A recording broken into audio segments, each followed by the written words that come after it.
जब कार पुरानी हो जाती है तो ऐसे में कार ड्राइव करते हुए कार के इंटीरियर से अलग अलग तरीके की आवाजें आती है। तो वो आवाजें होती क्या है और वो क्यों आती है वो मैं आपको बताता हूँ। कार ड्राइव करते हुए कार के इंटीरियर से आने वाली इन चरमर आवाजों को कहा जाता है रैटलिंग नॉइस।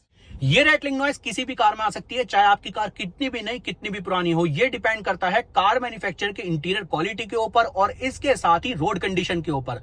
अगर आप खराब रोड पे कंटिन्यू कार को ड्राइव करते हो तो ऐसे में कुछ टाइम के बाद आपकी कार में भी रैटलिंग नॉइस आ ही जाएंगी। रैटलिंग नॉइस को खत्म करने का सिर्फ एक ही तरीका है, म्यूजिक ऑन करके ड्राइविंग को एंजॉय करना।